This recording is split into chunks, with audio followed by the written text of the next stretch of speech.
Hey guys, welcome back to the channel, or if you're new, welcome. We're gonna get back into more Pokemon Heart Gold. So we are restarting our new TypeLocke, which we failed the last one because of starter dying and overall just not being able to make it to the 4th gym.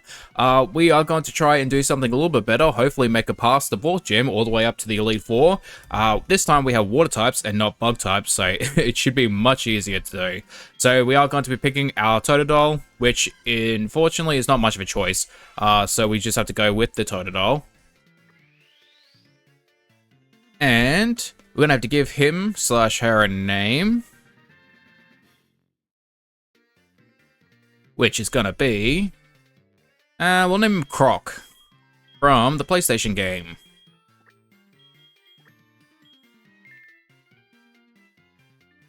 Alright, so we have Croc. He is going to be a very useful partner, hopefully all the way up to the Elite 4, and we don't lose him to a Sudowoodo like we did last time. Of course, we are going to be using the 3 rules, I'm pretty sure 3 rules that I decided to add last time, which is, we can use shinies if they're not the type that the current typing is. So, like, if we have water typings like we do right now, and we happen to catch a shiny Hoot, then we can technically use that if only we don't have other Pokemon that are water types on that particular route. So as long as we can't catch anything that isn't a water type or could evolve into a water type, we can use a Hoot that happens to be shiny. There's also the evolutionary rule, which is if the Pokemon typing doesn't have that particular typing, but it can evolve into having it, such as if you have a Steel typing and Onix evolves into Steelix, then yes, we can technically use the Onix until we get a Steelix. So that's perfectly fine to use the Onix. I think other than that, oh, and gift and trade Pokemon. If there's no Pokemon on the particular route we can catch, then we can use the Pokemon that is a trade or is a gift Pokemon, even if it is not the typing as well. Those are the 3 exclusions. We are just going to kind of continue on using water types until we come to that area, but preferably it is going to be water types or primarily water types that we use. Oh, I totally forgot we have to go see Mum. I know. Did you leave your Pokemon gear at home? You should ask Mom about it. Yep, we totally forgot about that. So I'm going to go get the Poke gear, and then we're going to go collect the egg and bring it back to Professor Elm. Oh, Wombat, that's a cute Pokemon you have there. Professor Elm gave it to you? Oh, Professor Elm has a task for you? What kind of task? Oh, I see. That sounds difficult. But when someone makes this kind of request for you, it's very important. Oh, that's right. I completely forgot. Your Poke gear came back from the repair shop. Here you go. Receive the Poke gear. So often called, it's what every trainer should have. Guess what? You can use the Poke gear to make a phone call too. Do you remember how? Yes. Let's go yes. Just power it on and touch the telephone button, okay? The names of the people you can call are automatically registered. Just select one to give him or her a call.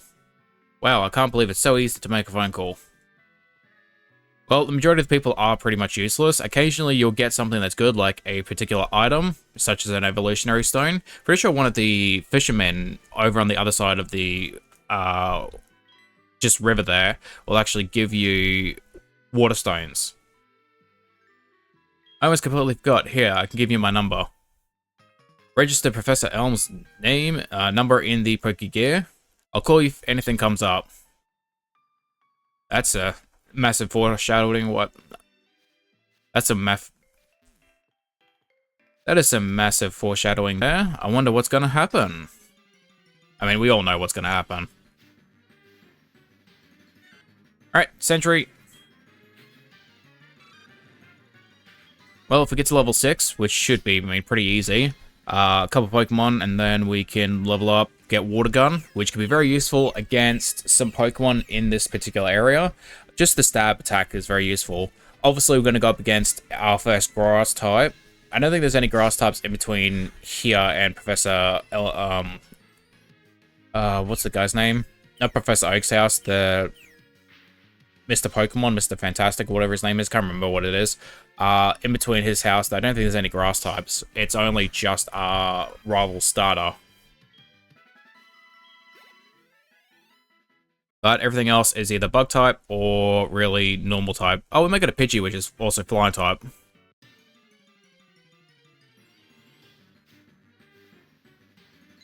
Oh, speaking of Pidgeys, we got one right here. Gonna go for a scratch.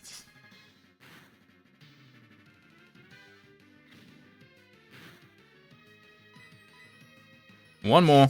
I decided to add those 3 rules in because it was a little difficult with bug typings, because the majority of bug types were either hidden behind the day and night cycle, which, since I played the game during the day, late in the afternoon after I got back from work, I didn't really have access to any of the bug types that were late at night, where some of the other Pokemon that you could get were hidden behind the headbutt mechanic on the trees, and since none of the Pokemon I had could learn Headbutt, it made it so I couldn't just get any Bug-type Pokemon in general. Like, I had a Paris, I had 2 Butterfrees, 3 Butterfrees almost, and I had to use a Hoot because I just didn't have access to anything else, so it was not the best run.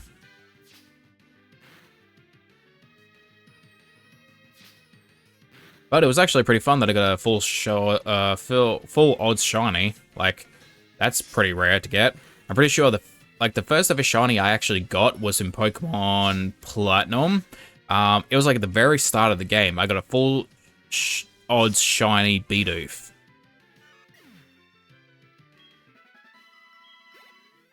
And that was like, I think it was just right after we got 5 Pokeballs, and it was like literally not the first one, it was like the second or third Pokemon. It was like my very first encounter of a shiny, and I was like, oh, that was a weird mechanic.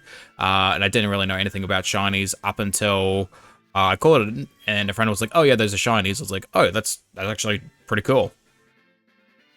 But then after that, I don't think I really caught one until I did some grinding for...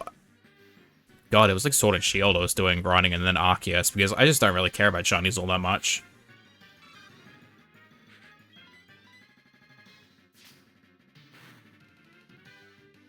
Oh no, that's not true. Black and White. I think my Oshawott, if I'm not mistaken, I'm pretty sure when I was doing a Black and White just gameplay, like before I even started my channel, I'm pretty sure I got my Oshawott was... Yeah, he was the shiny, wasn't he? I'm pretty sure he was. It wasn't my first one. I think it was my second or third one. I did all 3. And yeah, I'm pretty sure if I'm remembering back, it was a shiny. God, that was ages ago. That was back like when I was in high school. Alright, we are going down and to the left. Now, I'm pretty sure we're going to have to get a rod for, obviously, maybe Magikarp, for... Maybe Tentacle. I think Tentacle will probably in this game. We're going to go for a... We may get a Psyduck. We may get a Slowpoke. What other water types are there? Poliwag? Get a Poliwag. A couple of different individual Pokemon we can probably get. But having a water... Well, obviously, Water Starter, Water Poison, Water Psychic, Water Fighting. If we can get a Water Stone for Poliwrath, we could get Water Flying, obviously, for Gyarados. What else? Maybe a Water Ice type. That could be pretty handy too.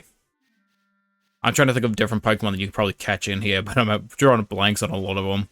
But, you know, I think we can make a decent enough team. Because, like, water's one of those that are very common. Same with grass types. They're very common, too. You can definitely get a bunch of normal and flying types for another run as well.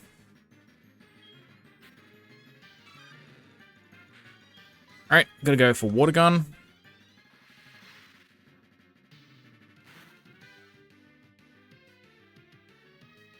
Tackle. You just have to keep an eye on the health bar, because we are getting pretty low now. The good thing is, when we verse our rival, we have the Peak Center right there, so it's on the way back. We'll be perfectly fine. We'll have to heal up. Just remember to heal up before we verse him. But I mean, it's only going to be a level 5 Chikorita anyway, so at most, he's probably going to do like a Growl or 2, and if our attack gets too low, we could always just switch over to Water Gun, which, yes, it's not the most effective, but as long as it does more damage than the Scratch, it doesn't matter. But this guy here is going to give us the running shoes, and I'm pretty sure he also gives us the map. Yeah, I think it gives us the running shoes and the map. Makes it easier for us to see where we're going and what we're doing. Oh, I'm sorry, I forgot you weren't wearing the running shoes. I'll try to go as slow as possible, so try keeping up. I like how he just speed blitz us. We'll try to catch up. I'll try to keep up, I should say. Alright, that is the Poké Center. We're going to be using it a lot, which, ouch. He's not wrong, though. This is a Pokemon. You can buy and sell items here. Very true. We can get some Pokeballs. That is Route 30. Trainers are battling there, which means we'll have to go to Mr. Pokemon's house to get the egg, and then come back to Professor Elm. This is the sea. Only some water Pokemon are here. I do remember him saying that, yeah. Only some water Pokemon are found there, which obviously, yeah, makes sense. And this is my home.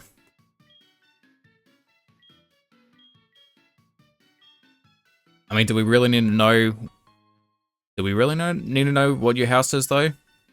Just sprint. It's pretty easy. We won't keep sprint on because running into the wild puts us in danger of running into more encounters, which right now, only having a one level 7 Pokemon is not particularly good, so we have to kind of be careful not to get too many encounters. But up at Route 30, we are pretty good because I think a lot of them are Kakuna and Metapods, which gives us extra XP, and they can't attack. It's more so just the Hardens we have to deal with, which can be a bit tedious, but if we get a lucky crit, we can get some good experience along the way. Alright, up we go.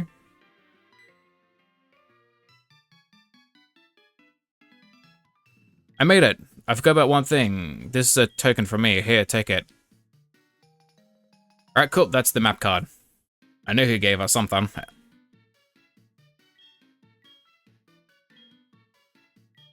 Alright. See you, mate. Now we're going to go get the Togepi egg. And bring it back to Professor Elm. I think we should have enough time to bring it back. We can obviously verse our rival as well, too. Alright, water gun. Look at the apricot. No, apricorn box. It's not apricots, it's apricorns. Go for a scratch. But I'm genuinely happy to restart the Pokemon Live because I love Pokemon Live streams. We're going to be doing Pokemon Emerald? No, probably doing Pokemon Crystal. Like, I would like to do, probably do a Nuzlocke of that. Probably not a TypeLocke, just do a Nuzlocke of Pokemon Crystal, which I think is a pretty good game. Like, I love Pokemon Crystal. We'll probably do maybe Emerald after that, but right now we're kind of in between because I missed out last week Saturday because unfortunately, like, it was heavy pouring down. And so I had to kind of skip over doing a live stream. So we're going to be doing some more other live streams. We're probably still doing Skyrim, probably still going to be doing Yu-Gi-Oh, which is going to be a long... There are so many battles to do in Yu-Gi-Oh, which is super fun. Love Yu-Gi-Oh. But honestly, some of the pendulum summonings and some of the link summonings, I'm still not the best at that because I have not played those particular summoning mechanics in ages. Also, it's so ridiculous that cards like Pot of Greed are still banned, and yet you have people that can use cards that are so much more powerful than stuff like that.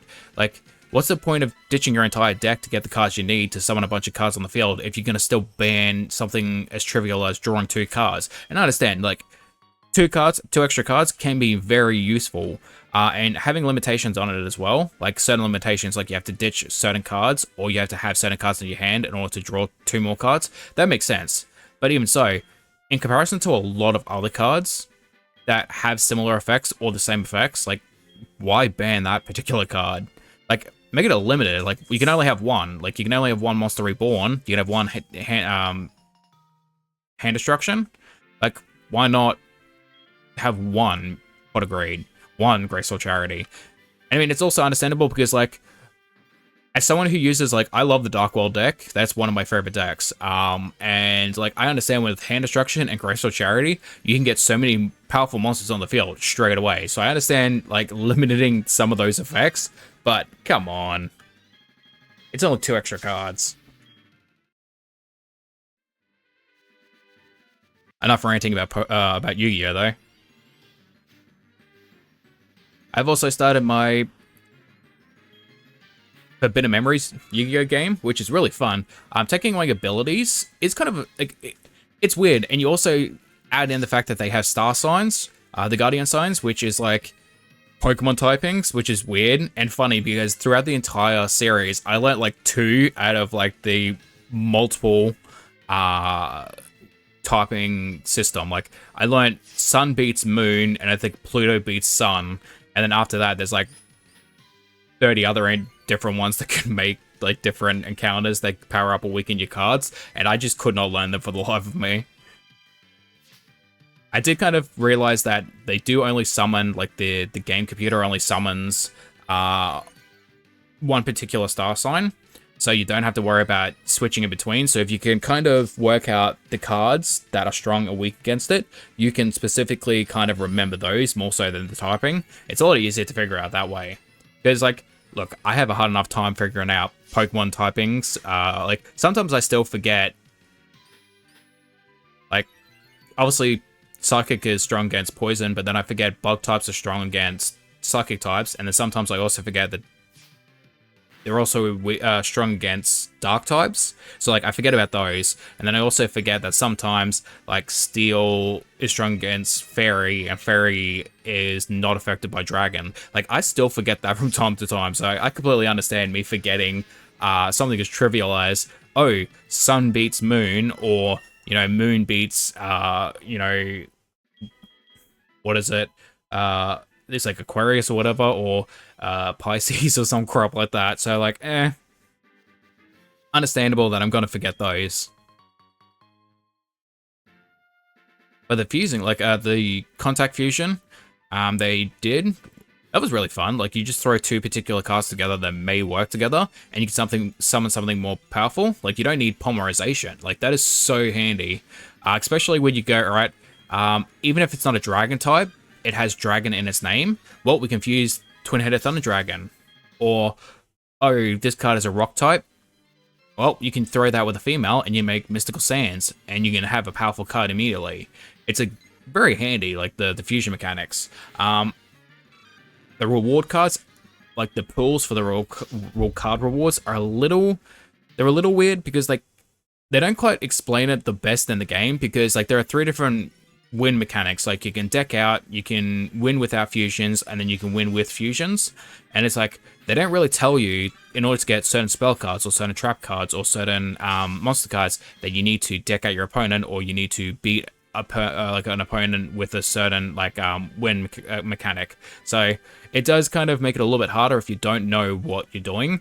But I did do a little bit of research while I was playing it, and Megamorph, OP as hell. Like, extra 1,000 attack points. Yep, attack points like mean literally everything in that game. So if you can get 2 of those, you're basically on the winning side. Also, like, if you're going into a fight with a lot of the mages or characters that use field spells, immediately change out the field spells. Like, that is your best friend. If you can change it out to something that they're weak to, but you're strong to, you have a massive advantage on your side. So definitely use field spells. Like, I learned that very quickly. But they always have 2 or 3 copies themselves, so make sure that you have more than 1 copy. Otherwise, they're just going to immediately throw one down. And do not ever think just because they haven't activated a trap or a spell card just yet, or just because they haven't used something from their hand, does not mean they haven't. Never fall for that, because then you'll screw yourself over. Also, a lot of grinding. Like, you have to do a lot of grinding in that game. I did, like, I think it was close to 1,000 duels, free duels, just to get some good cards. And even then, I could still do a massive amount of, like, probably more grinding just to build up the deck even more.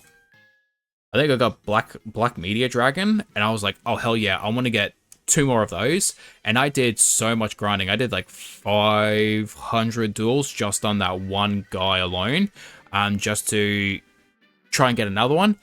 Didn't get any. And some people are like, oh yeah, you have to do anywhere from like 500 up to like 2,000 to get 2 more cards. And I'm like, 2,000 duels is ridiculous. And imagine doing that on a game without speed up, because I use speed up without a doubt. But we are going to call it an episode here. Thank you for watching. We didn't quite obviously versus the rival, but I had a lot of fun getting into the beginning again, but we'll get straight into versing the rival in the next episode. But thank you for watching, hope you guys enjoyed, and as always, I hope to see you guys in the next one. Bye-bye.